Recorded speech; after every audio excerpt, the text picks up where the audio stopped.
રાજા. આ બધાને જોઈએ તો રાજી થાય.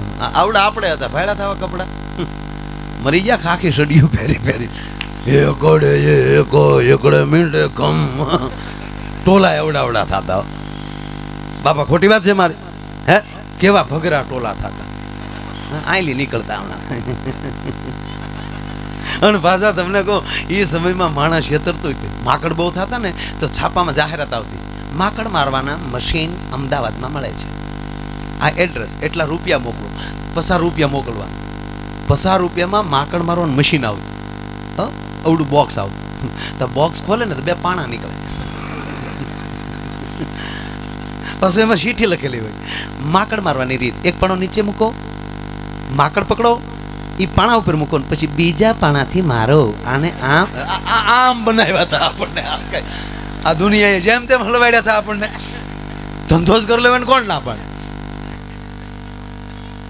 એ બાપા હાચી વાત છે કે નહીં મારે? ના તો કોણ? મારો બાપ 100 માં હતા આપણને નવરાવતા ડોહા. હે આપણા મોટા મોટા સોહણા હોય. આ કાપડનો ભાવ આપણે વધાર્યો. આપણે કેટલા મીટરનો સોહણો થાય? 4 મીટર. બરોબર. આ મને કારક તો વિચાર એ આવે કે આપણે આયર, ભરવાડ, આ રબારી, આ એટલો વરણ ન હોત તો હોનીનો ધડો કોણ કરે? કેટલું ડોકમાં હોય. અને ખાલી સાહેબ આ હાથના કડા ભેગા કરો ને સાંદીના, તો પાડોશી દેશને ખરીદી લઈએ. એટલા તો ડોહું સાંદી આપણા ઘરમાં પીડ્યું. બોલો કેટલા પહેરે.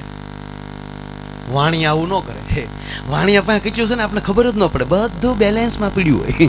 આપણું જેટલું હોય એટલું પોણું હારે લઈને રખડતા હોય.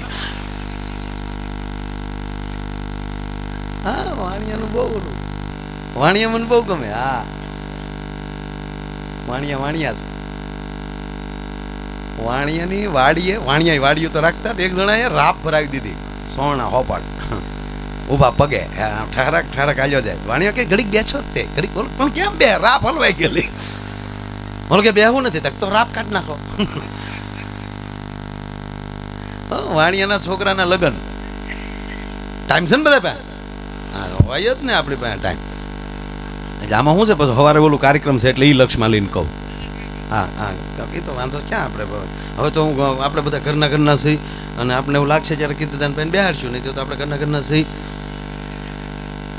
પણ હવે સાંભળો,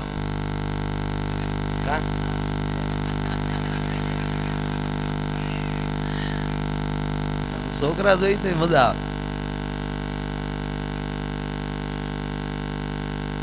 એક છોકરાને સાહેબે પૂછ્યું, ઉભો થા. આ ઉભો છો. તાજમહેલ ક્યાં આવ્યો હતા કે એ ખબર નથી. અંગૂઠા પકડ, વાકો બાર. એ કે તો દેખા હે. સાહેબ કે બેહી જા. તો હું કામ મહેનત કરાવો? એને એમ કે બાકડા હેઠે પીડ્યો છે. એક દાદાને કીધું કે દાદા વાલા હમણાં તો યોગા શરૂ થયા ને, રામદેવજી બાબા તો સારું યોગાનું બધું કરે. એ પેલા જુનાગઢ જ રહેતા. એટલે પૂછ્યો સંતોને, અહીંયા બહુ રહ્યા. આ તો ઉપડી ગયું ભાઈ. આમાં શું છે, કારે કોનો યોગ પાકી જાય નક્કી જ નથી. નકર કે આજકાલના યોગા થોડા છે. પણ કેવું ઉપડ્યું બોલો. આપણે એમ થાય કે આને ઊભી ઉધર થઈ છે. હું ખરેખર હવે હતા કે હમણાં તે બહુ દાંત કાઢ્યા. બાપુની વ્યાસપીઠ ફરતે એને આમાં ઊંચા પગ રાખીને પ્રદક્ષિણા કરી. પોણી જ થઈ ગયું, પડાઈ ગયું. મને ખબર છે. હા બહુ સારું. એટલે છોકરાને પૂછ્યું, સત્ય કોને કહેવાય, ભ્રમ કોને કહેવાય? કે સાહેબ તમે ભણાવો એ સત્ય છે. ભ્રમ તક અમે ભણી તમારો ભ્રમ છે. આ તો દાદુભાઈ બેહાડે એટલે બેઠા વગર છૂટક્યો નથી.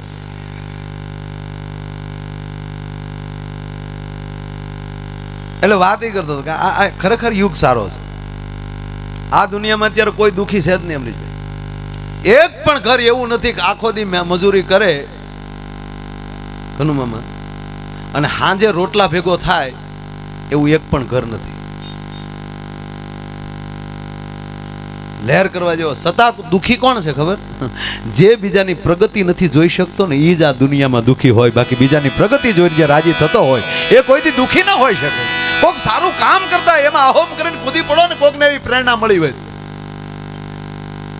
આ યુગ સારો છે, બરોબર આમ ટકોરા લેવું. અત્યારે કેવા સારા ડ્રેસ આવ્યા, કેવા સારા કપડા આવ્યા, કેવા સારા દરજીઓ આવ્યા, આવું નવું નવું સીવે.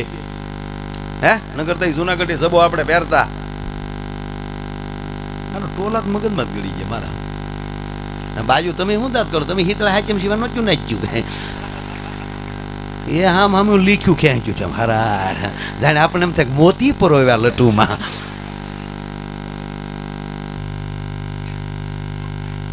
અને પાછા બીજા ભાગશાળી તમે એવા છો, હવે આ સગપણે જોઈને થાય. બોલો પેલા આવું નહોતું, હજી આપણામાં હજી ક્યાં જોવા જાય, પણ અત્યારે બીજે બધે શરૂ થઈ ગયું છે એવું. ને છોકરા હવે શીઠી છે.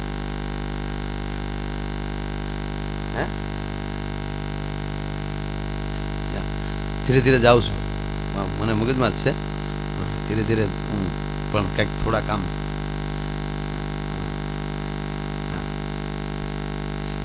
અને એટલે જ મેં મૂકું થોડુંક સમય પછી જ એટલે જ મેં નક્કી કર્યું કે પહેલાં આપણે જેને સાંભળે ને હરખે સાંભળી લઈને પછી આપણે જરૂરિયાતવાળા જે ભાઈઓ હોય એ બેસે. આમાં મિસ કોલિયા વૈયા જાય છે. गुल रहे गुलशन रहे गुल के पत्ते चले गए अब अच्छे अच्छे बैठे रहे मिस को लिए चले गए. આ મોબાઈલ આવ્યા પછી તો બિચારો આદમીને તો હા બાગરો થઈ ગયો. સાલું બેઠો હા ટેપ વાગે પ્રોગ્રામમાં નથી નીકળી ગયો. મારે ખોટું બોલવાનું મશીન છે આ મોબાઈલ.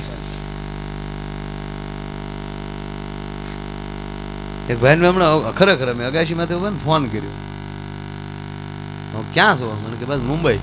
હું અગાશીમાંથી છું, તમે ફળિયા મુંબઈ દેખાય. હાલે લે તમે આમાં હાલે લઈ રહેવા દે. બીજી વાત, આ બહેનોની હાજરી છે એટલે કહું. પહેલા કેવું હતું ભાઈ, જોવાનું નહોતું. હવે તો આ ગામડામાં બધે શરૂ થયું છે, તાજા જાય છે બધા જોવા. ન ફાવે ધંધો ન કરવો. હા એક છોકરો જોવાઈ ગયો, એના બાપા હારે, દીકરીના બાપા બેઠેલા, રામ રામ મળ્યા, આવો ઘડીક બેઠા, ચા પાણી પીધા. પછી છોકરાને કીધું જા બેટા રૂમમાં, દીકરી બેઠી વાતચીત કરી લ્યો. તો ઓલો ગયો જેમ જોકમાં બકરું જાય એમ. જેવો રૂમમાં અંદર ગયો ને ત્યાં દીકરી ઊભી થઈ ગઈ, બિચારી ભોળુડી ગામડાની અભણ દીકરી ઊભી થઈને કે આવો ભાઈ આવો. હે ભાઈ શું કરો તમારો બાળ? હે ભાઈ તમે કેટલા બેન ભાઈ? ઓલો કે બે ભાઈ ને એક બેન હતા, બે બેન ને બે ભાઈ. ઘબધી ને બારો વૈયાયો. બોલો હું કામ પણ ન ફાવે ધંધો કરો.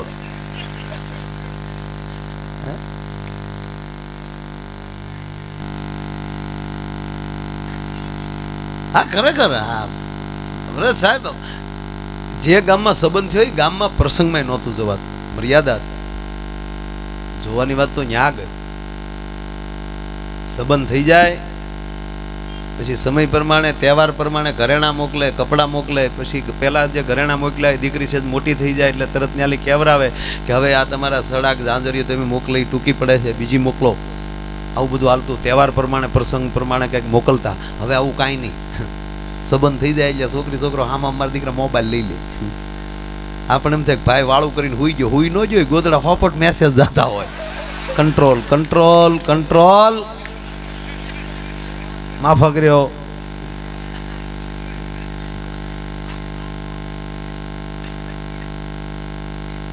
હમણાં તો એક છોકરે મેસેજ મોકલ્યો, પછી સંબંધ થયેલો દીકરીનો.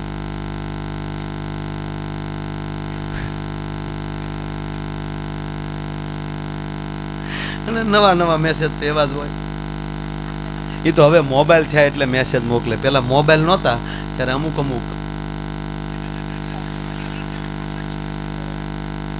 खत लिखता हूँ खून से शाही मत समझना, जिंदा हूँ तेरे याद में मुर्दा मत समझना. हाँ तो शहर वाली बात है, पण भाई गामडाना माणसो अभण केवुं लगता है? ये लगता शायरीओ लगता. आ तो कोईने तमने कही दो, गामडानो अभण माणस એટલે અભણ એટલે હાવ દેશી બાયુ. દીકરી ભણી ન હોય પણ એક દીકરી બેનપણી એની ભણેલી હોય એની પાસે લખાવે, લખે નહીં. હા હું ગઈ થી વાડીએ, મને વાગ્યો કાંટો, દિવાળીમાં ઘૂઘુ આવી ગયો એક આટો. અરે તારી ભલી થાય. અરે અરે વાહ ઘૂઘુ વાહ. પણ આમ અમુક અમુક તો આમ રીતસર, આમ બહુ સારા, આમ થોડા ઘણા ભણેલા હોય તો રીતસર નામ આવું સરસ કાગળ લઈ પેરેગ્રાફ પાડે, પછી ઉપર પીપળાનું પાન દોરે, એને કહેવાય દિલ. અને એની હોહરવું મારા દીકરા તીર કાઢે. પાછા એ તીરની અણીએ હામાવાળાનો કેપિટલ લખે, પાછળ એનો અહીંથી નીકળ્યું ન્યા ગયું. પછી પાછા નીચે બે ડુંગરા દોરે, બે પહાડોની વચ્ચે સૂરજ ઉગાડે, નીચે નાનું સરોવર. પછી નીચે લખવાનું શરૂ કરે, પ્રિય ગુગુ, ગુગી ગુગુ ગુગી.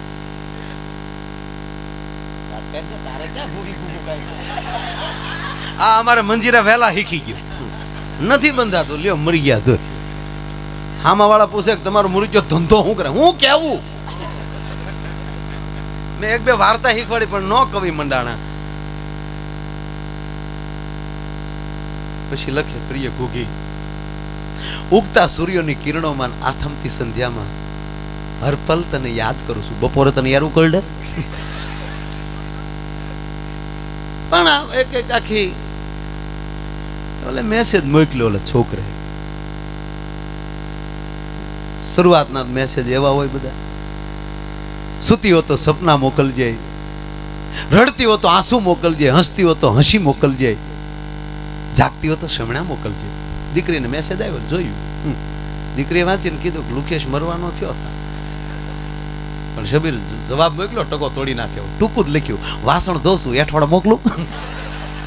ઓલા મોબાઈલ ગટરમાં નાખી દીધો કે આથી મેસેજ કરી મેસેજના પેટ ન હોય. એટલે હું ઘણી વાર જોક્સ કહું ને કે તો ઘરે આવીને ઘૂંઘટ ખોલ્યા ત્યારે ખબર પડી કે આ ભાઈ આવું જતું ને, પેલા જોતા નહીં, મળતા નહીં. હમણાં હું સુરત, આ બધા ઓળખે, બધા ગોવિંદ ભગત, એમના ફામે અમે રવિવારે જમતા હતા બપોરે. તો મારા હામા ટેબલે, એટલે હામી ખુરશી પર કાકા બેઠેલા, એની મોટી જ ગોવિંદ કાકા જેટલી જ ઉંમર, એ ડાયમંડમાં બહુ મોટું નામ, એનું નામ નહીં આપું. એ મારે આમાં દાંત કાઢે. મેં કાકા દાંત કેમ કાઢો? મને કે ભાઈ તું ઓલું ઘૂંઘટનું કે ને એના દાંત આવે. મેં કીધું કા? મને કે આપણે એ લોટ ના રહ્યા ને. પછી મને એને વાત કરી, મને કે કોઈને વાત ન કરી તો કહું કેવું. મને કે ભાઈ મારા 45 વર્ષ પહેલા લગ્ન થયા. પાછું ભરતભાઈ નું ગામ એ જ ગામ. એ કે ભાઈ 45 વર્ષ પહેલા મારા લગ્ન થયા, તેથી કે અમારા ગામમાં પાન મળતા. એ કે મારા લગ્ન છે ને ભાઈ, તું 2 પાન લેતો જો, એક એની હાટું ને એક મારી હાટું. પછી ભાઈ ત્યાં જઈને ઘૂંઘટ ખોલ્યો, પછી 2 પાન હું ખાઈ ગયો. મરો મરો મરો.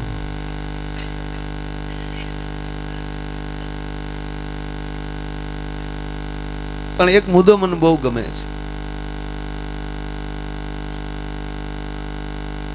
ઘણા માણસો એમ કે ફલાણા આરે 2 કલાક બેઠો, મુખ્યમંત્રી આરે 5 કલાક બેઠા, ધારાસભ્ય આરે અમને બેસવાનો મોકો મળ્યો, ફલાણાને આરે અમે 2 કલાક બેઠા, વડાપ્રધાન સાથે અમને કલાક બેસવાનો મોકો મળ્યો. ત્યારે માણસને હું એટલું કહું, તું બધા હારે ભલે બેઠો, તું તારા પોતાના પાસે કેદી બેઠો? કોક દી તું પોતાની પાસે બેઠ, તું એકલા તો તારી પોતાની પાસે તો બેઠ. અને જે માણસ પોતાની પાસે બેસતો કલાક કલાક થઈ જાય, કલાક વિચાર કરતો થઈ જાય. અને ત્રીજી વાત કે મોટા સાથે ખાલી ભટકાવ ને તોય આબરૂ વધી જાય. મળવાની વાત તો ન્યા જાય, પણ ખાલી મોટા હારે તમે ભટકાઈ જાઓ. રાવણ રામ હારે ભટકાણો એટલે એની વેલ્યુ થઈ. સબરી નાની હતી છતાં રામ એક મોટાની ભક્તિ કરી, આ સબરી મોટી થઈ ગઈ. નકર સબરી ક્યાં આપણી પેઢીઓમાં કોઈ નામ યાદ છે? મારી તમારી 10મી પેઢીનું મને તમને યાદ નથી, એને બદલે એટલા 1000 વર્ષ પછી આજ મારા તમારે સબરીને યાદ કરવી પડે, નરસિંહને યાદ કરવો પડે, ગુરુ દત્તાત્રેયને યાદ કરવા પડે, માનસોયાને યાદ કરવી પડે. આ રોડ ઉપર ભેહું નહીં ભટકાઈ ગયું હોય રોજ? કોઈ દી આવ્યું સાપામ? આ સુરતના મેરા ભારત મહાન રનવેમાં ઈ સડી ને પ્લેન અરે ભટકાણી તો તમામના સાપામાં આવ્યું ભેંસ ભટકાણી તેણી દીધા હેલિકોપ્ટર થી ગોતે છે એ ગીત જ ચડી એટલે મરી ગઈ ચાલી ચડે એ ગીત મુદ્દો જ બી ગયો બધા 3 ભેંસો હતી 2 મળી છે ત્રીજી ગઈ કે મરી ગઈ એ કોઈ ગણ્યું નહીં એક પ્લેન અરે જો ભેંસ ભટકાય તોય એના સમાચાર બનતા હોય અને એક બીજાના બધાને કહો એક નવો એક આખો ક્રેઝ આવ્યો છોકરાને ઇંગ્લિશ મીડિયમ ભણાવો મોંઘી સ્કૂલમાં મોકલો 100% ઇંગ્લિશ પાવરફુલ હોવું જ જોઈએ છોકરા પણ મીડિયમ ગુજરાતી રાખો એની અંદર તમારા બાપ દાદાની વાર્તાઓ આવશે ભણવામાં અંગ્રેજીમાં નહીં આવે તમારે અંગ્રેજીની જરૂર તો એટલી છે ને સ્પષ્ટ તમે સમજી શકો સ્પષ્ટ બોલી શકો અને એને જાણી શકો અને ત્રીજી વાત તમે ગમે ભણો સાહેબ ભણતર પૂરું થાય તો પાઠ્યપુસ્તક બદલી ગયા હોય ને જિંદગીમાં કાંઈ નથી આવવા